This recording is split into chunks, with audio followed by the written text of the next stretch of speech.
എൻ്റെ പേര് അന്ന. ഞാൻ മുംബൈയിൽ നിന്നാണ് വരുന്നത്. ഞാൻ ഒരു കണ്ണ് കാണാത്ത ഒരു കുട്ടിക്ക് ബോംബെയിൽ വെച്ച് തന്നെ ആ കുട്ടിക്ക് റൈറ്ററായിട്ട് UGC നെറ്റ് എക്സാമിന് ആ കുട്ടിക്ക് റൈറ്ററായിട്ട് ഞാൻ പോകൽ പതിവായിരുന്നു. ഒരു 3 പ്രാവശ്യം ഞാൻ തന്നെയാണ് ആ കുട്ടിക്ക് എക്സാമിന് റൈറ്ററായിട്ട് പോയിരിക്കുന്നത്. ഇപ്പം കഴിഞ്ഞ പ്രാവശ്യത്തെ എക്സാമിന് അതൊരു ചൊവ്വാഴ്ചയായിരുന്നു. ആ എക്സാമിന് ഞാൻ ആ കുട്ടിയുടെ കൂടെ പോയപ്പം എനിക്കുണ്ടായ അനുഭവങ്ങളാണ്. 1 മണിക്കൂറിൽ 12 അനുഭവങ്ങളാണ് എനിക്ക് അമ്മ മാതാവ് കാണിച്ചു തന്നത്. ഓരോ പ്രതിസന്ധി നേരിടുമ്പോഴും എനിക്ക് അമ്മ കാണിച്ചു തരായിരുന്നു, നീ ഭയപ്പെടേണ്ട, ഞാൻ നിന്നോട് കൂടെയുണ്ടെന്ന്. അങ്ങനെ ആദ്യത്തെ അനുഭവം എന്ന് പറയുന്നത്, ഞങ്ങൾ ഈ എക്സാം എഴുതാൻ പോകുമ്പം ഞങ്ങൾക്ക് സെൻറ്റർ സ്ഥിരം കിട്ടാറുള്ളത് IT സെൻറ്റേഴ്സാണ് എപ്പോഴും കിട്ടാറ്. എപ്പോഴും MCQ ടൈപ്പ് ആയിരിക്കും. അപ്പോൾ എല്ലാം കമ്പ്യൂട്ടറൈസ്ഡ് ആയാൽ ഞങ്ങൾക്ക് എപ്പോഴും IT പാർക്സിലാണ് എപ്പോഴും ഞങ്ങൾക്ക് സെൻറ്റർ വരാറ്. ആ പ്രാവശ്യം ഞങ്ങൾക്ക് സെൻറ്റർ കിട്ടിയത് ഒരു സ്കൂളിലായിരുന്നു. അപ്പോൾ അത് ഞങ്ങൾക്ക് വീടിൻ്റെ കുറച്ചും കൂടെ അടുത്തായിരുന്നു. അപ്പോൾ ഞങ്ങൾ അതിന് ഭയങ്കര താങ്ക്ഫുള്ളായിരുന്നു. അവിടെ ചെന്ന് കഴിഞ്ഞ് ഞങ്ങൾ കറക്റ്റ് ടൈമിനൊക്കെ എത്തി. 8:30 ഞങ്ങൾ റിപ്പോർട്ട് ചെയ്ത് കഴിഞ്ഞ് ഞങ്ങൾ ആദ്യത്തെ കടമ്പയിലേക്ക് കിടക്കുകയാണ്. അവർ ഫുൾ സ്ക്രീൻ ചെയ്യും. അപ്പോൾ സ്ക്രീൻ ചെയ്യുമ്പം എൻ്റെ കയ്യിൽ ഉടമ്പടി ലോക്കറ്റ് ഉണ്ടായിരുന്നു, കൊന്ത ഉണ്ടായിരുന്നു. ഇതൊന്നും അവർ അങ്ങോട്ട് കടത്താൻ സമ്മതിക്കാറില്ല. അപ്പോൾ ഞാൻ വിചാരിച്ചു അവർ പറയുകയാണെങ്കിൽ മാറ്റി വയ്ക്കാം. എൻ്റെ തൊട്ട് മുന്നിലുണ്ടായിരുന്ന കുട്ടിയുടെ ഹെയർ ക്ലിപ്പ് അടക്കം അവർ ഊരിപ്പിച്ച് റബ്ബർ ബാൻഡ് ഇട്ട് കെട്ടി വയ്ക്കാൻ പറഞ്ഞു. അപ്പോൾ ഞാൻ വിചാരിച്ചത് ഉറപ്പായിട്ട് അവരെടുത്ത് മാറ്റാൻ പറയും. അപ്പോൾ ആദ്യത്തെ കടമ്പ തന്നെ കഴിഞ്ഞു. അമ്മ മാതാവ് ഇടപെട്ട് എനിക്ക് എൻ്റെ ലോക്കറ്റും ഇതൊന്നും എന്നോട് മാറ്റാൻ പറഞ്ഞില്ല. അപ്പോൾ അതുകൊണ്ട് ഞാൻ അകത്തേക്ക് കടന്നു, ഈ മോളെയും കൊണ്ട്. അകത്ത് ചെന്ന് കഴിഞ്ഞപ്പം അവർ ഞങ്ങളുടെ ഡോക്യുമെൻറ്റ്സ് നോക്കി കഴിഞ്ഞപ്പോൾ അവരെന്നോട് പറഞ്ഞു, റൈറ്ററായിട്ട് എനിക്കിരിക്കാൻ പറ്റില്ല എന്ന്. അപ്പോൾ ഞാൻ പറഞ്ഞു, കഴിഞ്ഞ 3 പ്രാവശ്യം ഞാൻ തന്നെ റൈറ്ററായിട്ട് ഇരുന്നിരിക്കണേ. അപ്പോൾ അവർ പറഞ്ഞു, അത് അവർ ശ്രദ്ധിക്കാണ്ടായിരിക്കും. ഒന്നാമത് ഏജ് അപ്ലിക്കൻറ്റിൻ്റെ ഏജിനേക്കാളും കുറവായിരിക്കണം എൻ്റെ ഏജ്. പക്ഷെ അത് ഏജ് ഓവറായ കാരണം അത് പറ്റില്ല. പിന്നെ ക്വാളിഫിക്കേഷൻ വൈസും എനിക്ക് ആ കുട്ടിക്ക് എഴുതാൻ പറ്റില്ലായിരുന്നു, കാരണം എൻ്റെ സയൻസ് ബാക്ക്ഗ്രൗണ്ട് ആയിരുന്നു. അപ്പോൾ ആ കുട്ടിക്ക് സയൻസും മാത്സൊക്കെ ഈസിലി പറഞ്ഞു കൊടുക്കാൻ പറ്റുന്ന കാരണം അതും പറ്റില്ല എന്ന് പറഞ്ഞു. അപ്പോൾ ഞാൻ പറഞ്ഞു, എന്തെങ്കിലും ഒന്ന് ചെയ്യാൻ പറ്റുമോ, കാരണം ഇങ്ങനത്തെ ഒരു കേസായ കാരണം ഒത്തിരി പ്രതീക്ഷയോടുകൂടി ആ കുട്ടി വന്നിരിക്കുന്നത് എക്സാം എഴുതാനായിട്ട്. അപ്പം അവർ പറഞ്ഞു, ഒരു കാര്യം ചെയ്യും നിൽക്കുക. അപ്പം രണ്ടാമത് ഞാൻ പ്രാർത്ഥിച്ചു തുടങ്ങി. അപ്പം ഞാൻ പറഞ്ഞു, എനിക്ക് ഇതിൽ ഒരു ഹയർ ഇൻചാർജിലുള്ള ആരോടെങ്കിലും ഒന്ന് സംസാരിക്കാൻ പറ്റുമോ എന്ന് ചോദിച്ചു. അപ്പോൾ അവർ പറഞ്ഞു, ഞങ്ങൾ നോക്കിയിട്ട് വരട്ടെ എന്നും പറഞ്ഞ് അവർ നോക്കാൻ പോയ സമയത്ത് ഞാൻ ഉടമ്പടി കാശുരൂപം കയ്യിൽ വെച്ച് മുറുക്കി പ്രാർത്ഥിച്ചുകൊണ്ടിരിക്കുകയായിരുന്നു, അമ്മ എനിക്കൊരു അടയാളം കാണിച്ചു തരണേന്ന്. അങ്ങനെ ഒരു മലയാളി ലേഡിയാണ് എൻ്റെ അടുത്ത് ആദ്യം സംസാരിക്കാൻ വന്നത്. അപ്പം ഞാൻ അവരുടെ അടുത്ത് ഞാൻ ഈ കാര്യങ്ങൾ മുഴുവൻ പറഞ്ഞു. അപ്പോൾ അവർ പറഞ്ഞു, ഞങ്ങൾ നോക്കി നോക്കട്ടെ, എന്തായാലും മാഡത്തിന് എഴുതാൻ പറ്റില്ല, ഞങ്ങൾ വേറെ ഇപ്പോൾ സ്കൂളായ കാരണം ഒരു സ്റ്റുഡൻറ്റിനെ കിട്ടുമെന്ന് നോക്കട്ടെ, 11th or 12th ഉള്ള ആർട്സ് സ്റ്റുഡൻറ്റിനെ കിട്ടുമെന്ന് നോക്കട്ടെ എന്ന് പറഞ്ഞു. അപ്പം ഞാൻ അമ്മയോട് മുറുകെ പ്രാർത്ഥിച്ചുകൊണ്ടിരുന്നു, അങ്ങനെ നല്ലൊരു കുട്ടിയെ കിട്ടണേ, കാരണം കുട്ടിക്ക് വായിച്ച് പറഞ്ഞു കൊടുത്ത് കുട്ടിക്ക് ശരിക്കും സമാധാനത്തിൽ പറഞ്ഞു കൊടുക്കുന്ന ഒരു കുട്ടിയാവണം. ധൃതിയിൽ വെച്ച് വായിച്ചു കൊടുത്തു കഴിഞ്ഞാൽ ഇത് ബ്ലൈൻഡായ കാരണം ഈ കുട്ടിക്ക് മുഴുവൻ മനസ്സിലാവില്ല. അപ്പോൾ അങ്ങനെ പ്രാർത്ഥിച്ച് ആ കുട്ടി വന്നപ്പം ഞാൻ അതിൻ്റെ അടുത്ത് സംസാരിച്ചു തുടങ്ങിയപ്പോൾ 2 സെൻറ്റൻസ് കഴിഞ്ഞപ്പോഴേക്കും ആ മോൻ എൻ്റെ അടുത്ത് ഇങ്ങോട്ട് ചോദിച്ചു, ആൻറ്റി മലയാളിയാണോ എന്ന്. അപ്പോൾ എനിക്ക് സന്തോഷമായി, ഒരു മലയാളിയാണ്. അപ്പം ഞാൻ ആ കുട്ടിക്ക് സമാധാനത്തിൽ നിന്ന് കാര്യങ്ങളൊക്കെ പറഞ്ഞു കൊടുത്തു. ഈ കുട്ടി ബ്ലൈൻഡാണ്, അപ്പോൾ സ്ലോലി വേണം ക്വസ്റ്റ്യൻസൊക്കെ വായിച്ചു കൊടുക്കാൻ. അങ്ങനെ അമ്മ അടുത്തത് ഇടപെട്ട് അങ്ങനെ നല്ലൊരു റൈറ്ററിനെ കിട്ടി. അതാണ് ആദ്യത്തെ ഞങ്ങൾക്ക് ആ സെൻറ്റർ മാറ്റിയതിലുള്ള അമ്മയുടെ കൈ അവിടെയായിരുന്നു. അതൊരു IT പാർക്കിൽ വെച്ചാണ് എന്നോട് റൈറ്ററായിട്ട് എഴുതാൻ പറ്റില്ല എന്ന് പറഞ്ഞിരുന്നെങ്കിൽ എനിക്ക് വേറൊരു റൈറ്ററിന് ആ സമയത്ത് ആ കുട്ടിക്ക് കിട്ടില്ലായിരുന്നു. ഇതൊരു സ്കൂളായതുകൊണ്ടും അന്ന് ആക്ച്വലി ഹോളിഡേ ആയിരുന്നു സ്കൂളിൽ ഈ സെൻറ്ററുള്ള കാരണം. പക്ഷേ ഈ കുട്ടി സ്പെഷ്യൽ ക്ലാസ്സിന് വന്ന കാരണം ഇതിനെ കിട്ടിയതായിരുന്നു, അല്ലെങ്കിൽ ഇങ്ങനെ ഒരു റൈറ്ററിനെ ഞങ്ങൾക്ക് എക്സ്ട്രാ കിട്ടില്ലായിരുന്നു. അങ്ങനെ ഇത് കഴിഞ്ഞ് ഈ മോനെ എനിക്ക് പുതിയ റൈറ്ററായിട്ട് കിട്ടി. അത് കഴിഞ്ഞ് പിന്നെ പുതിയ പ്രശ്നം വന്നു, ഈ കുട്ടിക്ക് മാത്രമായിട്ട് ഒരു ടീച്ചറിനെ ഇൻചാർജായിട്ട് വെക്കണം ക്ലാസ് റൂമിൽ. അപ്പം ഞാൻ നോക്കിയപ്പോൾ അവിടെ ഞാൻ സംസാരിച്ച ഒറ്റ ടീച്ചേഴ്സിനും ഒരു ശാന്ത സ്വഭാവം ഉണ്ടായിരുന്നില്ല. അപ്പം ഞാൻ വിചാരിച്ചു, ഇങ്ങനെ ശാന്ത സ്വഭാവം ഇല്ലാത്തൊരു ടീച്ചറൊക്കെ ഈ കൊച്ചിൻ്റെ അടുത്ത് വന്ന് 2 ഒച്ചയിൽ വർത്താനം പറഞ്ഞാൽ ഇത് പേടിച്ചു പോവും. അപ്പം രണ്ടാമത് ഞാൻ പ്രാർത്ഥിച്ചുകൊണ്ടിരിക്കുകയായിരുന്നു, ദൈവമേ നല്ല ശാന്ത സ്വഭാവമുള്ളൊരു ടീച്ചറെ അമ്മ തന്നെ ഒരുക്കി വിടണേന്ന്. അങ്ങനെ ഞാൻ കണ്ണു തുറന്ന് നോക്കിയപ്പം ചിരിച്ചുകൊണ്ട് ഒരു ടീച്ചർ റൂമിലേക്ക് കടന്നു വന്നു, അതും നീല ചുരിദാറിട്ടിട്ട്. അപ്പോൾ എനിക്ക് ഒത്തിരി സന്തോഷമായി. അടുത്തത് അമ്മയുടെ അടയാളമായിരുന്നു. അപ്പോൾ ആ ടീച്ചർ വന്ന് എന്നോട് പറഞ്ഞു, ഞാനാണ് ആ കുട്ടിക്ക് ഇൻചാർജായിട്ട് നിൽക്കാൻ പോകുന്നത്, മോള് പേടിക്കണ്ട, ഞാൻ നോക്കിക്കോളാം കാര്യങ്ങളൊക്കെ എന്ന് പറഞ്ഞു. അത് കഴിഞ്ഞ് അവർ പറഞ്ഞു, ഈ ഇരിക്കുന്ന റൂമിൽ തന്നെയാണ്, അപ്പം നിങ്ങൾ പുറത്തേക്ക് ഇറങ്ങി നിന്നു എന്ന് പറഞ്ഞു. അപ്പം ഞാൻ ആ പുറത്തേക്ക് ഇറങ്ങുന്നതിന് മുമ്പ് ഞാൻ ആ റൂം ഒന്ന് വിശുദ്ധീകരിക്കണമെന്ന് പറഞ്ഞ് ഞാൻ കണ്ണടച്ച് ഞാൻ പ്രാർത്ഥിച്ച് തുറന്നപ്പോഴാണ് അത്രയും നേരം ഞാൻ ഇരുന്ന ആ റൂം ഞാൻ ശ്രദ്ധിക്കുന്നത്. ആ റൂം ഫുൾ നീല പെയിൻ്റ് അടിച്ച റൂമായിരുന്നു. അപ്പോൾ പിന്നെയും എനിക്ക് അമ്മയുടെ ഒരു സാന്നിധ്യം അവിടെ അനുഭവപ്പെട്ടു. ഇതെല്ലാം കഴിഞ്ഞ് ഈ മോള് വന്നു ആ ക്ലാസ് റൂമിലേക്ക്. അപ്പോൾ അതുവരെ ആ കുട്ടി ഒന്നും അറിഞ്ഞിട്ടില്ല, ഞാനല്ല റൈറ്ററിനും പുതിയൊരു റൈറ്ററാണ് വരാൻ പോകുന്നതെന്നുള്ളതൊന്നും ആ കുട്ടി അറിഞ്ഞിട്ടില്ല. അപ്പോൾ ഞാൻ വളരെ സമാധാനത്തിൽ ആ കുട്ടീനെ പറഞ്ഞ് മനസ്സിലാക്കി, ചെറിയൊരു കാരണം കൊണ്ട് എനിക്ക് പറ്റില്ല, പക്ഷേ വേറൊരു കുട്ടീനെ ഇവിടെ വെച്ചിട്ടുണ്ട്, ആ കുട്ടിയെല്ലാം പറഞ്ഞു തരുമെന്നൊക്കെ പറഞ്ഞ് അവിടെ ഇരുത്തിപ്പോയി. അതൊരു ചൊവ്വാഴ്ച ആയതുകൊണ്ട് എനിക്ക് ഇനി എക്സാം എഴുതാൻ പറ്റില്ല. അപ്പോൾ എനിക്ക് ഇനി എൻ്റെ അടുത്ത ഓപ്ഷൻ എനിക്ക് ധ്യാനം കൂടുക എന്നുള്ളതാണ്. അപ്പം അന്ന് വീട്ടിൽ കുറച്ച് പണികളും ഇതൊക്കെ നടക്കണ കാരണം എനിക്ക് വീട്ടിൽ ധ്യാനം കൂടാനുള്ളൊരവസ്ഥയില്ല അന്ന്. അപ്പം ഞാൻ വിചാരിക്കായിരുന്നു ഞാൻ എവിടെ പോയിരുന്നു ധ്യാനം കൂടും. അങ്ങനെ പുറത്തിറങ്ങിയപ്പം ഇതിലെ ഈ ടീച്ചർ ഇൻചാർജ് എൻ്റെ അടുത്ത് പറഞ്ഞു, ഇത് ബ്ലൈൻഡായ കാരണം ഞങ്ങൾക്ക് ഒത്തിരി ഒരു ടെൻഷനുണ്ട്, കാരണം പെട്ടെന്ന് ഈ കുട്ടി പാനിക്കാവും അങ്ങനെ എന്തെങ്കിലും ചെയ്തു കഴിഞ്ഞാൽ ഒന്ന് കാമാക്കാൻ വേണ്ടി മാഡത്തിന് കുറച്ച് നേരം ഇവിടെ ഇരിക്കാൻ പറ്റുമോ എന്ന് ചോദിച്ചു. ഞാൻ പറഞ്ഞു വളരെ സന്തോഷം. അപ്പോൾ എൻ്റെ മനസ്സിൽ അവിടെ ഒരു ഭാഗത്തിരുന്ന് ഹെഡ്ഫോൺ വെച്ച് ധ്യാനം കൂടാമെന്നായിരുന്നു. അങ്ങനെ അതും എനിക്ക് ഒരുക്കി തന്നു. അപ്പോൾ അവിടെ എനിക്ക് ആദ്യം ഒരു റിസപ്ഷൻ ഏരിയയിലാണ് എനിക്ക് സ്ഥലം കാണിച്ചു തന്നെ. പിന്നെ ആ ടീച്ചർ വന്ന് പറഞ്ഞു, ഒരു കാര്യം ചെയ്തോ, ഒറ്റയ്ക്ക് വേണമെങ്കിൽ ഇരിക്കണമെങ്കിൽ അവിടെ ആ റൂമിൽ പോയിരുന്നു എന്നും പറഞ്ഞ് എനിക്ക് വേറൊരു റൂം തുറന്നു തന്നു ആ ടീച്ചർ. അപ്പോൾ എനിക്ക് അവിടെ ഹെഡ്ഫോണിൻ്റെ പോലും ആവശ്യമില്ല, ഒറ്റയ്ക്ക് ഇരുന്ന് എൻ്റെ ഫോണിൽ എനിക്ക് ധ്യാനം മുഴുവനായിട്ട് കൂടാൻ പറ്റി. ഇതെല്ലാം കഴിഞ്ഞ് ഈ കുട്ടി പുറത്തേക്ക് വന്നപ്പോൾ ഔട്ട് ഓഫ് 150 ക്വസ്റ്റ്യൻസ് ഈ കുട്ടി എല്ലാ ക്വസ്റ്റ്യൻസ് അറ്റംപ്റ്റ് ചെയ്തു. ഞാൻ ഇത്ര പ്രാവശ്യം ഞാൻ റൈറ്ററായിട്ട് പോയിരുന്നിട്ട് ഈ കുട്ടിക്ക് 100 ക്വസ്റ്റ്യൻസ് പോലും അറ്റംപ്റ്റ് ചെയ്യാൻ പറ്റിയിട്ടുണ്ടായിരുന്നില്ല. അന്ന് ആദ്യമായിട്ട് ആ കുട്ടിക്ക് 150 ഔട്ട് ഓഫ് 150 ക്വസ്റ്റ്യൻസും ആ കുട്ടി അറ്റംപ്റ്റ് ചെയ്തു. അങ്ങനെ ഒരു 3 മണിക്കൂർ കൊണ്ട് അമ്മ ഞങ്ങൾക്ക് 12 അനുഭവങ്ങളാണ് തന്നത്. എനിക്ക് തോന്നുന്നത് ആ ഒരു നേരത്ത് അമ്മ എൻ്റെ കൂടെ ഫുൾ ടൈം എൻ്റെ കൂടെ തന്നെയായിരുന്നു. വേറൊരു കാര്യത്തിലേക്ക് അമ്മയ്ക്ക് തിരിഞ്ഞു നോക്കാനുള്ള സമയം കിട്ടിയിട്ടുണ്ടാവില്ല. അതേപോലെ ഞാൻ വിളിക്കുന്നു, അമ്മ എനിക്ക് അനുഭവങ്ങൾ തന്നുകൊണ്ടിരിക്കുന്നു. അങ്ങനെയായിരുന്നു അമ്മ ഒത്തിരി അനുഗ്രഹങ്ങൾ ആ സമയത്ത് തന്നത്. രണ്ടാമത്തെ സാക്ഷി എന്ന് പറയുന്നത് എൻ്റെ മകന് വേണ്ടിയാണ്. എൻ്റെ മൂത്ത മകന് കാലിന്മ ഒരു നെയിലിൻ്റെ ഉള്ളിൽ ഒരു ഇൻഫെക്ഷൻ ഉണ്ടായിരുന്നു.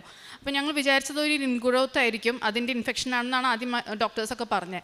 അപ്പോൾ അവൻ അതിന് റിപ്പീറ്റഡ്ലി മെഡിസിൻസ് എടുത്തുകൊണ്ടിരിക്കുകയായിരുന്നു. ഒരു 1.5 years അവൻ മെഡിസിൻസ് എടുത്തു. പക്ഷെ എന്നിട്ടും അത് മാറിയില്ല. അത് നല്ല പെയിൻഫുള്ളായിരുന്നു. അവന് ഷൂ ഇടാൻ പറ്റില്ല. അവൻ ഒത്തിരി ഫുട്ബോൾ കളിക്കുന്ന ആളാണ്. അപ്പോൾ ഫുട്ബോൾ കളിക്കാൻ പറ്റണില്ല. എന്നാലും അത് വെച്ച് അവൻ കളിച്ചിരുന്നു, പക്ഷെ ഒത്തിരി ബുദ്ധിമുട്ടുണ്ടായിരുന്നു. അപ്പോൾ അവസാനം അവൻ തന്നെ പറഞ്ഞു, മമ്മ ഇത് ശരിയാവണില്ല, നമുക്ക് സർജറി ചെയ്ത് അവസാനിപ്പിക്കാം. അപ്പോൾ ഡോക്ടറും അത് തന്നെയാണ് പറഞ്ഞിരുന്നത്. പക്ഷേ എനിക്ക് സർജറി ചെയ്യാനായിട്ട് താല്പര്യം ഉണ്ടായിരുന്നില്ല. ഞാൻ നമ്മുടെ ഉടമ്പടിയിലൊക്കെ തൈലവും ഉപ്പിട്ട വെള്ളത്തിൽ കാല് വെച്ച് അങ്ങനെയൊക്കെ ഞാൻ പ്രാർത്ഥിച്ചാണ് ഞാൻ പോയിരുന്നത്. ഞാൻ പറഞ്ഞു, ഇനി വേറെ ഓപ്ഷനൊന്നും ഇല്ലെങ്കിൽ എന്നാൽ ശരി നമുക്ക് ചെയ്യാമെന്ന് പറഞ്ഞു. അങ്ങനെ സർജറിക്ക് അവനെ കയറ്റി ഒരു 10 മിനിറ്റ് കഴിഞ്ഞപ്പോൾ ആ ഡോക്ടർ എന്നെ വിളിച്ചുകൊണ്ട് പറഞ്ഞു, അത് നമ്മൾ വിചാരിച്ച പോലെ ഇൻഫെക്ഷൻ ആയിരുന്നില്ല, ആ നെയിൽ റിമൂവ് ചെയ്തപ്പോഴാണ് കാണണേ, ഉള്ളിൽ അത്രയും ആ നെയിലിൻ്റെ സെയിം ലെങ്ത്തിൽ ഒരു ബോണിൻ്റെ ഗ്രോത്ത് ആയിരുന്നു. അപ്പോൾ അതാണ് ഇത്ര നാളും മെഡിസിൻസ് കഴിച്ചിട്ട് മാറാഞ്ഞേ. ഇത് അമ്മ മാതാവിനെ എടുത്ത് മാറ്റാവുന്നതേ ഉണ്ടായിരുന്നുള്ളൂ, പക്ഷേ അത് അമ്മ കാണിച്ചു തരുന്നതായിരുന്നു. ലൈക്ക് ഇതുകൊണ്ടാണ് ഇത് മാറാഞ്ഞത്. പക്ഷേ അടുത്ത സാക്ഷി എന്ന് പറയുന്നത് ഇത് 3 മാസം വരെ അവന് ഷൂ പോലും ഇടാൻ പറ്റില്ല എന്ന് പറഞ്ഞതായിരുന്നു. ഓപ്പൺ ആയിട്ടുള്ള സ്ലിപ്പ് ഇടാൻ പറ്റുള്ളൂ, 3 മാസത്തേക്ക് ഷൂ ഇടാൻ പറ്റില്ല, ഫുട്ബോൾ കളിക്കാൻ പറ്റില്ല എന്ന് പറഞ്ഞ ആൾ 1 മാസം കഴിഞ്ഞപ്പം അവൻ ടൂർണമെൻറ്റിനും പോയി ഷൂ ഇട്ടു, പൂർണ്ണമായിട്ട് അവന് സൗഖ്യം കിട്ടി. അടുത്ത സാക്ഷി എന്ന് പറയുന്നത് എൻ്റെ മകളുടെയാണ്. അവളിപ്പോൾ 8th സ്റ്റാൻഡേർഡിൽ പഠിക്കുന്നു. അവളുടെ ടേം എക്സാമിൻ്റെ ടൈമിൽ അവൾക്ക് എല്ലാ ദിവസവും സ്കൂളിൽ റിപ്പോർട്ടിംഗ് ടൈം 8:45 ആയിരുന്നു. അപ്പോൾ 8:45 അവൾ ഒരു രാവിലെ 7 മണിക്ക് എഴുന്നേറ്റ് അവളിരുന്ന് പഠിക്കാതിരിക്കുകയായിരുന്നു. അവൾ പഠിക്കാതിരിക്കുമ്പം ഞാൻ പ്രാർത്ഥനാ മുറിയിലിരുന്ന് ജപമാല ചൊല്ലിക്കൊണ്ടിരിക്കുകയായിരുന്നു. അപ്പോൾ ചൊല്ലിക്കൊണ്ടിരിക്കുന്നതിൻ്റെ ഇടയിൽ എനിക്ക് എന്തോ ഉള്ളിൽ നിന്ന് അമ്മ പറയുന്ന പോലെ തോന്നി, പിള്ളേരെ കൊണ്ടൊക്കെ നീ കൊന്ത ഇടിക്കുന്നുണ്ടല്ലോ കഴുത്തിൽ, നീ എന്താ കൊന്ത ഇടാത്തേന്ന്. അപ്പം തന്നെ ഞാൻ ജപമാല അവിടെ വെച്ച് ഞാൻ ഇവിടുത്തെ കൃപാസനത്തിൻ്റെ നേരിയ കൊന്ത അതെടുത്ത് ഞാൻ അപ്പം തന്നെ പ്രാർത്ഥിച്ച് ഞാൻ കഴുത്തിലിട്ടു. അപ്പോൾ എനിക്ക് ഒത്തിരി സന്തോഷമായി. അത് കഴിഞ്ഞ് ജപമാല കഴിയലും മോളുടെ ഒരു ഫ്രണ്ട് എന്നെ വിളിച്ചിട്ട് പറഞ്ഞു, ആൻറ്റി ഇന്നത്തെ ടൈം മാറ്റിയിട്ടുണ്ട്, ആൻറ്റി നോട്ട് ചെയ്തിട്ടുണ്ടോ എന്ന് അറിയില്ല, ഇന്ന് 8:45 അല്ല 7:45 സ്കൂളിൽ റിപ്പോർട്ടിങ്. ആ ഫോൺ അവളുടെ വരുന്നത് എനിക്ക് 7:15 ഇനി വെറും അരമണിക്കൂറേ ഉള്ളൂ, അതിനുള്ള റെഡി ആയിട്ട് എനിക്ക് സ്കൂളിൽ എത്തിക്കണം. പക്ഷേ ആ വിളിച്ച കുട്ടിയായിട്ട് ചെറിയ എന്തോ ഒരു ഫ്രണ്ട്ലി മാറ്ററിൽ തന്നെ എന്തോ ഒരു തല്ലി പിടിച്ചിരിക്കുന്ന കുട്ടിയായിരുന്നു. പക്ഷെ ആ കുട്ടിയെ കൊണ്ട് അമ്മ വിളിപ്പിച്ചതായിട്ടാണ് എനിക്ക് തോന്നുന്നത്. കാരണം ആ കുട്ടിയുടെ വിളി വന്നില്ല എന്നുണ്ടെങ്കിൽ ഞങ്ങൾ 8:45 സ്കൂളിൽ ചെല്ലുള്ളൂ, അവൾക്ക് ആ എക്സാം മിസ്സാവുകയും ചെയ്യും. അങ്ങനെ അവൾക്ക് നേരത്തിന് എത്തി എക്സാം എഴുതാൻ പറ്റി. അടുത്ത സാക്ഷി എന്ന് പറയുന്നത് 2008 എൻ്റെ ഈ റൈറ്റ് ഐക്ക് ഒരു ഇഞ്ചുറി പറ്റിയിട്ടുണ്ടായിരുന്നു. മോൻ്റെ നഖം കൊണ്ടിട്ട് അതിൻ്റെ ഒരു മുന്നിലത്തെ ഒരു ലെയർ ടയർ ചെയ്ത് പോയായിരുന്നു. അപ്പോൾ അത് ലേസർ ചെയ്യാൻ പറ്റും എന്ന് പറഞ്ഞു, ട്രീറ്റ് ചെയ്യാൻ പറ്റും. പക്ഷേ ഞാനൊരു പേടി കാരണം ഞാനത് ചെയ്തില്ല. അപ്പോൾ റിപ്പീറ്റഡ്ലി നമ്മൾ പെട്ടെന്ന് ഉറക്കത്തുനിന്ന് കണ്ണൊക്കെ തുറക്കുമ്പം മിണ്ട പോകുന്നതിൻ്റെ കൂടെ ആ ഒരു ലെയറും കൂടെ പോവുമായിരുന്നു. അത് ഭയങ്കര പെയിൻഫുള്ളാണ്, ഒത്തിരി ഇങ്ങനെ വെള്ളമൊക്കെ വരും. അപ്പം അത് അന്ന് കുറച്ച് നാളൊക്കെ അങ്ങനെ റിപ്പീറ്റഡ്ലി വന്നിരുന്നു. ഞാൻ 2021 ഇവിടെ ആദ്യമായിട്ട് ഉടമ്പടി എടുക്കാൻ വന്നപ്പം ഞാൻ ആ ഒരു കാര്യത്തെക്കുറിച്ച് ആലോചിച്ചിട്ടുണ്ടായിരുന്നില്ല. ഇവിടെ 3 തുള്ളി ഉടമ്പടി തൈലം ഇട്ട് ഉടമ്പടി സ്റ്റാർട്ട് ചെയ്യുന്ന സമയത്ത് ഞാൻ പെട്ടെന്ന് ആദ്യം തന്നെ എൻ്റെ വലത്തെ കണ്ണിലാണ് ഞാൻ ആ തൈലം ഇട്ടത്, പ്രാർത്ഥിച്ചത്. അതിനുശേഷം എനിക്ക് ഇന്നേ വരെ ആ ഒരു പ്രശ്നം ഉണ്ടായിട്ടില്ല. പക്ഷേ അതിനുശേഷം 3 പ്രാവശ്യം ഞാനിവിടെ സാക്ഷ്യം പറഞ്ഞു. പക്ഷേ ഇത് ഞാൻ സാക്ഷ്യത്തിൽ പറഞ്ഞില്ല. പക്ഷേ എനിക്ക് വേദന മാറിയില്ലെങ്കിൽ വളരെ സന്തോഷമായിരുന്നു. കാരണം രാവിലെ എഴുന്നേൽക്കുമ്പോഴോ അതൊന്നും എനിക്കൊരു പ്രശ്നമില്ല, വളരെ സുഖമായിരുന്നു. ഇപ്പം കഴിഞ്ഞ 1 മാസം മുമ്പ് എനിക്ക് രാവിലെ 5 മണിക്ക് പിന്നെയും ആ വേദന വന്നു, 4-5 കൊല്ലത്തിന് ശേഷം. അപ്പോൾ എനിക്ക് മനസ്സിലായി ഞാൻ സാക്ഷ്യം പറയാത്തതിൻ്റെയാണ്. കാരണം ഇത്രയും വലിയൊരു അനുഗ്രഹം എനിക്ക് സർജറി ഒന്നും കൂടാതെ എനിക്കത് മാറ്റി തന്നതിൽ ഞാൻ സാക്ഷ്യം പറയാത്തതുകൊണ്ടാണ് എനിക്ക് രണ്ടാമതും വേദന വന്നത്. ഞാൻ ആ ഇരുന്ന ഇരിപ്പിൽ തന്നെ കണ്ണടച്ച് 5:30 പ്രദക്ഷിണ പ്രാർത്ഥന ചൊല്ലി മുഴുവൻ കഴിഞ്ഞ് ഞാൻ ഒന്നും മയങ്ങിപ്പോയി. അതിനുശേഷം എനിക്ക് ഇന്നേ വരെ അങ്ങനത്തെ ഒരു വേദന വന്നിട്ടില്ല. ലേസർ സർജറി പറഞ്ഞതായിരുന്നു, പിന്നെ അത് ചെയ്തിട്ടില്ല. ഇപ്പോൾ അത് ഫുൾ ക്ലിയറായി. അപ്പോൾ ആ സാക്ഷി ഞാൻ 5 കൊല്ലം വൈകിപ്പോയി. അതിന് ഞാൻ ആദ്യമേ മാപ്പി അപേക്ഷിക്കുന്നു. അടുത്ത സാക്ഷി എന്ന് പറയുന്നത് ഞങ്ങളുടെ 2 റിലേറ്റീവ്സ് ദുബായിൽ ചില ഇഷ്യൂസ് കാരണം അവരുടെ പാസ്പോർട്ടൊക്കെ പിടിച്ചു വയ്ക്കലും അവരെ നാട്ടിലേക്ക് വിടാൻ പറ്റാത്തൊരവസ്ഥയിലുണ്ടായിരുന്നു. അപ്പോൾ അതിനുവേണ്ടി ഒത്തിരി പേര് അതിനെ ട്രൈ ചെയ്യുന്നുണ്ടായിരുന്നു. പക്ഷേ കുറേ കോംപ്ലിക്കേഷൻസ് ഉണ്ടായിരുന്നു. അപ്പോൾ അവരുടെ ഫാമിലി ഉറപ്പായിട്ടും പ്രാർത്ഥിച്ചിട്ടുണ്ടാവും. പക്ഷേ ഞാൻ ഒരു പ്രാവശ്യം ഇവിടെ ഉടമ്പടി ധ്യാനം കൂടിക്കൊണ്ടിരുന്നപ്പം അച്ഛൻ ഇതേ കാര്യം പറയുകയും ഞാൻ ആ 2 പേർക്ക് വേണ്ടി ഞാൻ ആത്മാർത്ഥമായിട്ട് ഞാൻ പ്രാർത്ഥിക്കുകയും ചെയ്തിരുന്നു.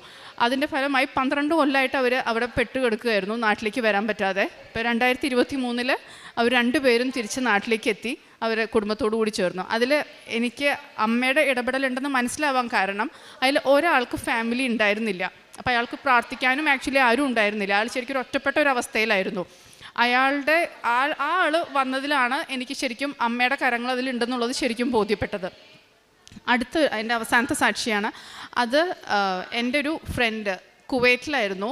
അവളുടെ 3rd പ്രഗ്നൻസിയിൽ, അവളുടെ ആദ്യത്തെ 2 പ്രഗ്നൻസിയും ഡെലിവറിയൊക്കെ നാട്ടിലായിരുന്നു. 3rd പ്രഗ്നൻസി അവൾ കുവൈറ്റിലായിരുന്നു. അപ്പോൾ അതിന് അവളുടെ ആദ്യത്തെ 2 ഡെലിവറിക്കും സെയിം കോംപ്ലിക്കേഷൻ തന്നെ 3rd ഡെലിവറിക്കും ഉണ്ടായിരുന്നു. കൊച്ചു നേരത്തെ ഇറങ്ങി വരലും അപ്പോൾ സ്റ്റിച്ച് ഇടണം അങ്ങനെയൊക്കെ പറഞ്ഞിരുന്നു. അപ്പോൾ നാട്ടിലത്തെ ഡോക്ടേഴ്സ് അത് അലൗ ചെയ്തിരുന്നു. കുവൈറ്റിലത്തെ റൂൾസ് അനുസരിച്ച് അവർക്ക് അങ്ങനെ സ്റ്റിച്ച് ഇടാനുള്ള പെർമിഷൻ ഇല്ല.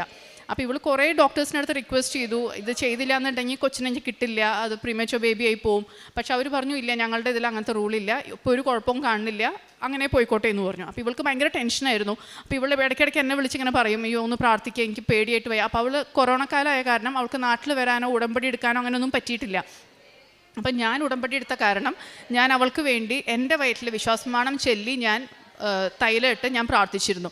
അതിൻ്റെ ഫലമായിട്ട് അവൾ ഒരു ദിവസം അപ്പോയിൻമെൻറ്റ് എടുത്ത് ഡോക്ടറെ അടുത്ത് പോവുകയാണ്. ലാസ്റ്റ് ആൻഡ് ഫൈനൽ അവൾ ഒന്നും കൂടെ റിക്വസ്റ്റ് ചെയ്യാനായിട്ട്. അപ്പോൾ അവൾ എന്നോട് പോകുമ്പോൾ വിളിച്ച് പറഞ്ഞിരുന്നു, ഇന്ന് എന്തെങ്കിലും എനിക്ക് അവിടെ ഒന്ന് നടന്ന് കിട്ടണം, അതല്ലെങ്കിൽ എനിക്ക് 9 months എനിക്ക് ടെൻഷനായിരിക്കും. അങ്ങനെ അവൾ പോയി തിരിച്ച് വീട്ടിലെത്തുന്നവരെ ഞാൻ പ്രാർത്ഥിച്ചുകൊണ്ടിരിക്കുകയായിരുന്നു.